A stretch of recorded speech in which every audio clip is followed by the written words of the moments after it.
Assalamualaikum warahmatullahi wabarakatuh. Kembali lagi bersama saya Agung Fikri Malhotra di Akra Stories. Nah, kemarin dibawakan oleh si Anang dan si Ahok dalam pembahasan hal mistis atau penampakan. Kabar tentang akhir zaman atau kiamat akan segera kembali menjadi perbincangan hangat masyarakat dunia. Pemicunya ialah karena seekor sapi betina berwarna merah atau red heifer. Dan terdengar kabar telah lahir sapi merah pada bulan Agustus tahun lalu. Kita juga mendapatkan info ada sapi juga yang dikirimkan langsung dari Amerika ke Israel. Kita semua tidak tahu karena ditutupi oleh bangsa Yahudi.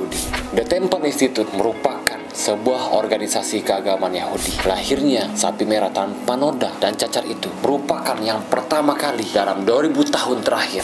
Dari info yang kami baca sekilas, beberapa kaum Yahudi sedang mempersiapkan upacara pengorbanan sapi merah betina. Nah, sapi merah betina ini bakalan dikorbankan atau dibakar sebagai persembahan atau persiapan pembangunan kuil ketiga di Yerusalem. Kuil ketiga ini rencananya bakalan dibangun di lokasi Temple Mount atau Bukit Bait Suci, tepatnya di Yerusalem. Nah, mungkin di antara kalian berpikir, masyarakat Yahudi kan cuma ingin membangun. Terus masalah di mana? Masalahnya adalah ketika kuil ketiga ini dibangun, perang besar bakalan terjadi. Dikarenakan ada bangunan lain di tempat itu. Bangunan apa yang kita maksud? Bangunan itu adalah Masjid Al-Aqsa, kiblat pertama seluruh umat Islam sebelum Ka'bah. Tentu aja negara-negara Islam yang di sekitaran wilayah itu gak bakalan diem kan? Lah, kenapa? Karena kalau seandainya kuil ketiga ini dibangun sekarang, umat Yahudi malah sebagian besar itu takut, bukannya senang. Kalian penasaran kan? Tonton videonya sampai habis. Sebenarnya kemarin itu ada yang komen, "Kak, Bang, pas true crime dong." Nah, nanti kita bahas ya. Karena kayaknya ini lagi hangat-hangatnya tentang sapi merah. Sebab ini menyangkut masa depan kalian. Sebenarnya bukan masa depan di dunia, tapi di akhirat. Karena kita tidak tahu ini bakalan terjadi sekarang atau nanti. Nah, soalnya kalau kalian baca-baca berita, ritual pengorbanan sapi merah ini bakal dilakukan pada periode Paskah Yahudi pada tanggal 22 April sampai 30 April kemarin. Tapi pada saat video ini diupload di YouTube, kayaknya ritual pengorbanan sapi merah ini gak bakalan dilakuin. Karena memang kayaknya susah dilakuin. Kemarin sempat viral pembahasan sapi merah Yahudi. Karena konon katanya orang-orang Yahudi dari kelompok tertentu tuh udah berhasil mendapatkan sapi merah betina yang sesuai dan bisa dipakai dalam upacara penyucian. Tapi kita bahas dulu konteks. Kenapa orang Yahudi tuh pengen banget nyari sapi merah? Jadi sapi merah tuh dicari karena sebagian orang-orang Yahudi tuh pengen bangun sebuah kuil yang dikenal dengan sebutan kuil ketiga. Kenapa disebut kuil ketiga? Karena sebelumnya sudah pernah 2 kali dibangun sebuah kuil. Yang pertama adalah kuil Sulaiman atau Solomon. Kuil ini dibangun oleh Raja Sulaiman atau Solomon dan selesai dibangun pada tahun 957 sebelum Masehi.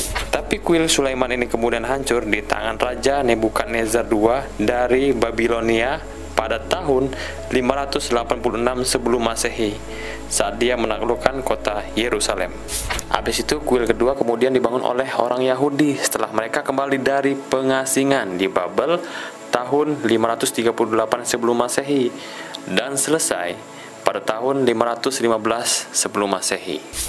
Lalu kuil kedua ini dibangun ulang dan diperluas oleh Raja Herodes yang agung dari Yudea tahun 37 sebelum Masehi. Tapi kuil kedua ini juga dihancurin sama tentara Romawi pada tahun 70 sebelum Masehi.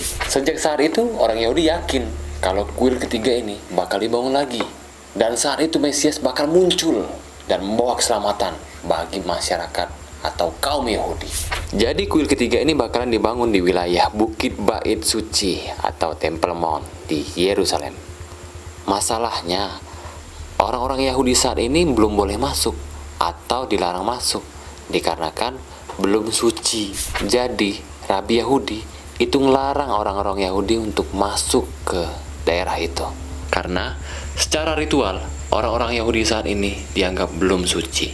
Takutnya orang-orang Yahudi ini bahkan nggak sengaja menginjak bekas ruang Maha Kudus yang dulunya ada di sekitar wilayah itu. Jadi, untuk mensucikan diri atau memasuki bait suci tersebut, orang-orang Yahudi membutuhkan ritual penyucian. Jadi mereka harus melakukan penyucian terlebih dahulu.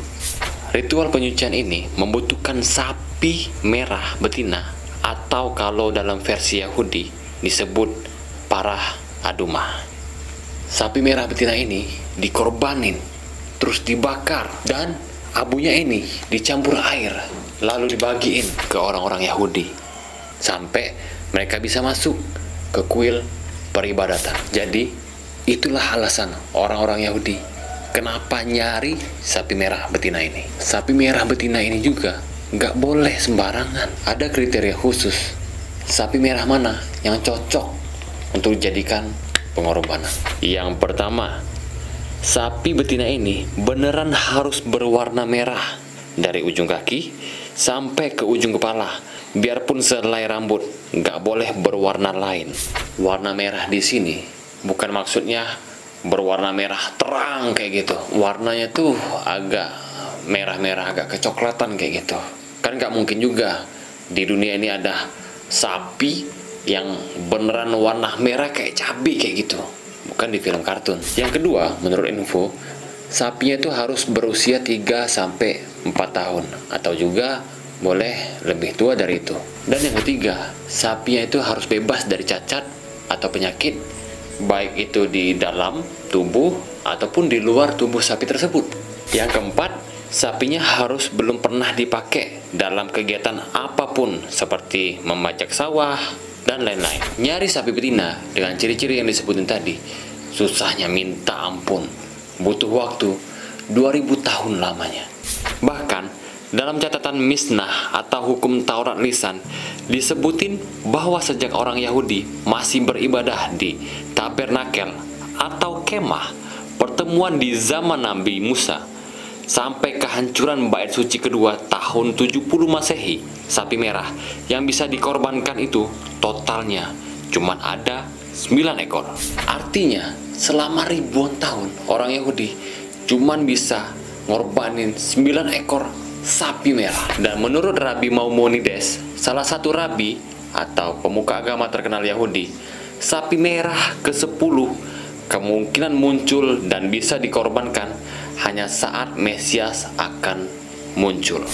Makanya kemunculan sapi merah kemarin itu benar-benar bikin orang penasaran sekaligus khawatir. Mereka tuh khawatir apakah ini pertanda memasuki masa mesianik. Dan mungkin juga kebanyakan orang tidak tahu bahwa sebelumnya itu ada sapi merah betina yang cocok dipakai untuk ritual pengorbanan ketiga ini. Sapi merah ini muncul di tahun 1996.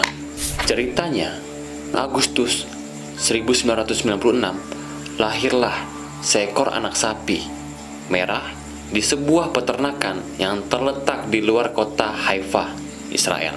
Dan para pemuka agama Yahudi penasaran sama berita ini. Dan salah satu rabi pergi langsung melihat sapi merah ini. Ketika dilihat, betul anak sapi ini berwarna merah yang kemudian diberi nama Selil, atau kalau diartikan namanya menjadi Melody. Kalau ngomongin Melody, kita ingat anggota JKT48 ya. Ya sudah, kita sebut aja namanya Melody. Melody ini kemudian muncul dan dianggap sesuai dengan syarat sapi merah betina sesuai kepercayaan Yahudi. Para rabi ini kemudian ngabarin nih dan disebarin ke berita-berita. Dan tentu aja berita ini viral pada masanya. Kalian bisa cari di Google dengan kata kunci Holy Heifer from Haifa. Di situ muncul artikelnya. Karena ini viral, akhirnya banyak orang yang datang dan ingin melihat sapi merah ini. Pokoknya warga Israel waktu itu bangga karena udah lama menantikan kelahiran sapi merah di Israel. Dan hampir sama pada tahun ini, berita tentang sapi merah pada saat tahun 1996 itu membuat semua warga ataupun umat Islam itu waspada. Mereka takut Masjid Al-Aqsa itu dihancurkan untuk pembangunan kuil ketiga. Sedangkan sebagian besar orang Yahudi menginginkan sesegera mungkin untuk membangun kuil ketiga ini. Tapi para pemuka agama Yahudi sepakat pada tahun 96 itu belum siap untuk membangun atau mendirikan kuil ketiga tersebut. Pokoknya keberadaan anak sapi merah ini menambah semua orang khawatir, dikarenakan takutnya ada ataupun bakal terjadi konflik agama yang sangat besar. Dan untungnya anak sapi merah ini tumbuh menjadi besar, dan satu persatu bulunya itu muncul warna lain. Di ekor sapi itu muncul bulu warna putih, dan di alisnya itu muncul bulu warna hitam. Secara otomatis pengorbanan dibatalkan atau tidak bisa dilakukan. Kemudian di tahun ini ada rumor kemunculan sapi merah betina ini. Sapi merah betina di tahun ini katanya berasal dari Texas, Amerika Serikat, dan udah tiba di Israel sejak akhir tahun 2022 kemarin. Untuk detailnya mungkin sudah banyak dibahas oleh YouTuber lain. Tapi untungnya sapi merah betina berjenis Red Angus yang jumlahnya 5 ekor ini katanya bakalan dikorbankan dalam ritual penyucian orang Yahudi. Ritual penyucian dan pencarian sapi betina ini dilakukan oleh komunitas kuil ketiga dan Institut Kuil, atau bisa disebut Temple Institute di Yerusalem. Dan menurut info yang kami baca di artikel Al Jazeera, rencana ritual pengorbanan sapi merah ini didukung oleh Kementerian Urusan dan Warisan Israel Yerusalem. Ritual pengorbanan sapi merah ini rencananya dilakukan di Bukit Zaitun, gak jauh dari Bukit Bait Suci.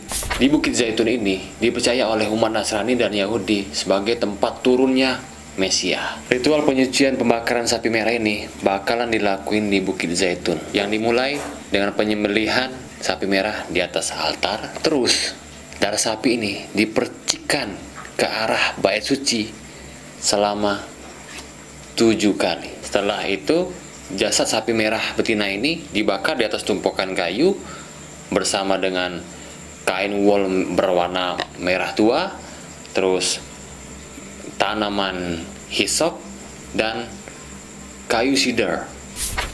Abu dari pembakaran sapi merah ini kemudian bisa digunakan untuk penyucian dengan cara dicampur dengan air yang berasal dari sumber mata air seperti yang ada di kolam Siloam, Yerusalem.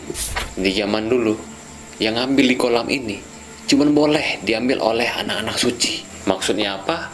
Maksudnya anak-anak yang semenjak lahir itu dijaga dan dibesarin di wilayah tertentu dan tidak boleh terkontaminasi atau bersentuhan dengan mayat yang sudah meninggal. Nah, menurut penelitian dari seorang profesor dari Universitas Bar Ilan, abu hasil pembakaran satu ekor sapi merah yang dicampur dengan air itu bisa dipakai sebanyak 660 miliar kali untuk pemurnian diri orang Yahudi. Dan kalau orang Yahudi sudah melakukan penyucian, maka secara otomatis mereka bisa masuk ke bait suci atau beribadah di bait tersebut. Selain itu, secara teknis, pembangunan kuil ketiga ini sudah bisa dilakuin karena mereka sudah murni suci, dan itulah rencana yang dilakukan oleh orang Yahudi kemarin. Tapi rencana yang di awal tadi ditentang oleh sebagian umat Yahudi, apalagi seluruh umat Islam. Kalau dari sudut pandang Yahudi, katanya rencana pembangunan kuil tersebut tidak boleh dilakukan sekarang, karena pembangunan bait suci tersebut hanya boleh dilakuin ketika Mesias sudah datang, dan Mesias sendirilah yang menentukan kapan pembangunan dan di mana tempat dilakukan ataupun dibangun bait suci tersebut. Pembangunan bait suci ketiga ini menurut Yahudi Ortodoks harus dilakukan tepat di lokasi bait suci pertama itu dibangun, dan ini gak bisa dilakukan karena di wilayah itu berdiri kompleks Masjid Al-Aqsa dan dijaga oleh Dome of Rock atau Baitul Maqdis atau Kubah Syakrah. Dome of Rock ini dipercaya penting menurut agama Islam, Yahudi, dan Kristen. Di tempat itulah dipercaya sebagai tempat pertama yang Tuhan ciptakan, lalu dipercaya juga sebagai tempat Adam dibuat, lalu juga tempat Kain membunuh Abel. Kalau dalam Yahudi dan Kristen, di tempat itulah Abraham membawa Ishak buat dikorbanin. Orang Yahudi juga meyakini di tempat itulah di mana Tuhan tinggal. Teman-teman juga tahu bahwa Nabi Muhammad naik ke langit melalui Masjid Al-Aqsa dalam peristiwa Isra Mi'raj. Pokoknya, bait suci ini dianggap penting bagi ketiga agama ini. Dan hal ini juga pernah terjadi di tahun 1996, berakhir dengan Zong. Oke, segitu dulu yang bisa saya bahas. Kalau kalian ingin mencari yang lebih full, tuh bisa cari di YouTuber lain atau media sosial lain yang lebih ngerti ataupun yang lebih lengkap, ya, kayak Ustadz yang lebih paham ataupun yang dari Rabi, dari pastor. Yang pastinya ketiga agama ini sangat bersangkutan dengan sapi merah ini, karena di kitab Al-Quran, Taurat ataupun Injil sangat jelas ada di situ. Oke, terima kasih untuk teman-teman yang telah menonton cerita kita. Bukan cerita sih, memang dari info-info yang sudah kita research. Terima kasih untuk semuanya. Bagi kalian yang telah menonton video ini, yang telah menyimak video ini, silahkan komen ketika ada kekeliruan ataupun yang mau kita bahas di konten kita selanjutnya. Terima kasih untuk semuanya. Saya Agung Vicky Malhotra. Assalamualaikum warahmatullahi wabarakatuh.